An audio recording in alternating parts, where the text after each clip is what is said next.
সেইটো বাৰে বাৰে মই কৈ আছোঁ আৰু লিখি আছোঁ, বিচাৰৰ আওতালে তেওঁলোক আহিবই লাগিব। তেওঁলোক চাক্ষুষ প্ৰমাণ তাত আছে। সেই 14-15জন মানুহৰ সন্মুখত এজন মানুহ তেনেকৈ নাইকিয়া হৈ যাব পাৰে নেকি?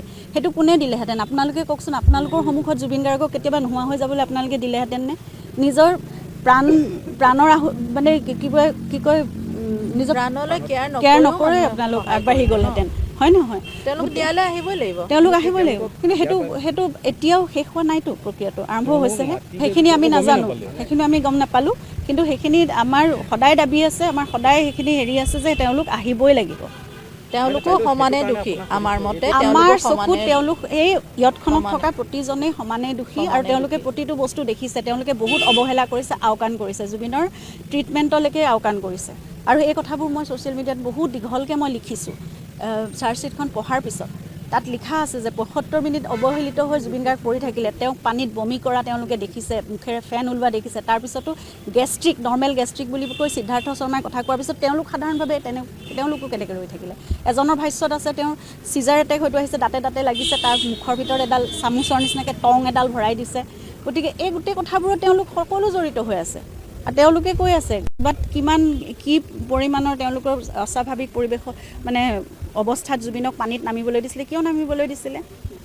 আমিতো অসমীয়া কোনেও আমাৰ লগত থাকোঁতে জুবিনক তেনেকুৱা হ'বলৈ দিয়া নাছিলোঁ।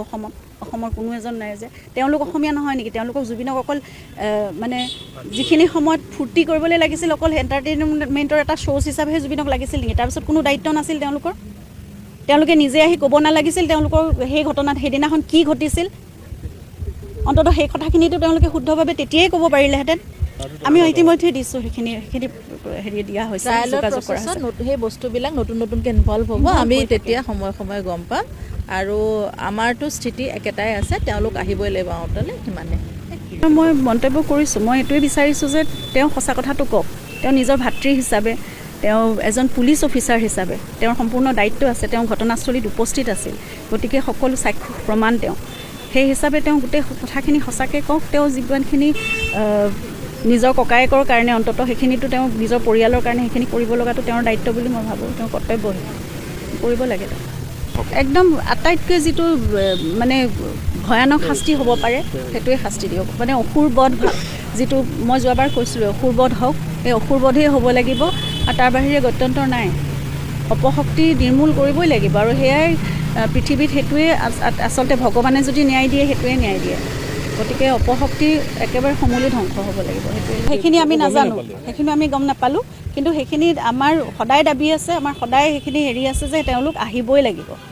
তেওঁলোকো সমানে দোষী আমাৰ মতে। আমাৰ চকুত তেওঁলোক এই ইয়তখনত থকা প্ৰতিজনেই সমানেই দোষী আৰু তেওঁলোকে প্ৰতিটো বস্তু দেখিছে। তেওঁলোকে বহুত অৱহেলা কৰিছে, আওকাণ কৰিছে, জুবিনৰ ট্ৰিটমেণ্টলৈকে আওকাণ কৰিছে। আৰু এই কথাবোৰ মই ছ'চিয়েল মিডিয়াত বহুত দীঘলকৈ মই লিখিছোঁ। চাৰ্জশ্বিটখন পঢ়াৰ পিছত তাত লিখা আছে যে ৭৫ মিনিট অৱহেলিত হৈ জুবিন গাৰ্গ পৰি থাকিলে, তেওঁক পানীত বমি কৰা তেওঁলোকে দেখিছে, মুখেৰে ফেন ওলোৱা দেখিছে। তাৰপিছতো নৰ্মেল গেষ্ট্ৰিক বুলি কৈ সিদ্ধাৰ্থ শৰ্মাই কথা কোৱাৰ পিছত তেওঁলোক সাধাৰণভাৱে তেওঁলোকো কেনেকৈ ৰৈ থাকিলে? এজনৰ ভাষ্যত আছে তেওঁৰ চিজাৰ এটেক হয়তো আহিছে, দাঁতে লাগিছে, তাৰ মুখৰ ভিতৰত এডাল চামুচৰ নিচিনাকৈ টং এডাল ভৰাই দিছে। গতিকে এই গোটেই কথাবোৰত তেওঁলোক সকলো জড়িত হৈ আছে। আৰু তেওঁলোকে কৈ আছে বাট কি পৰিমাণৰ তেওঁলোকৰ অস্বাভাৱিক পৰিৱেশ মানে অৱস্থাত জুবিনক পানীত নামিবলৈ দিছিলে। কিয় নামিবলৈ দিছিলে? আমিতো অসমীয়া কোনেও আমাৰ লগত থাকোঁতে জুবিনক তেনেকুৱা হ'বলৈ দিয়া নাছিলোঁ। অসমৰ কোনো এজন নাই যে তেওঁলোক অসমীয়া নহয় নেকি? তেওঁলোকক জুবিনক অকল মানে যিখিনি সময়ত ফূৰ্তি কৰিবলৈ লাগিছিল, অকল এণ্টাৰটেইনমেণ্টৰ এটা শ্ব'জ হিচাপেহে জুবিনক লাগিছিল নেকি? তাৰপিছত কোনো দায়িত্ব নাছিল তেওঁলোকৰ? তেওঁলোকে নিজে আহি ক'ব নালাগিছিল তেওঁলোকৰ সেই ঘটনাত সেইদিনাখন কি ঘটিছিল? অন্ততঃ সেই কথাখিনিতো তেওঁলোকে শুদ্ধভাৱে তেতিয়াই ক'ব পাৰিলেহেঁতেন।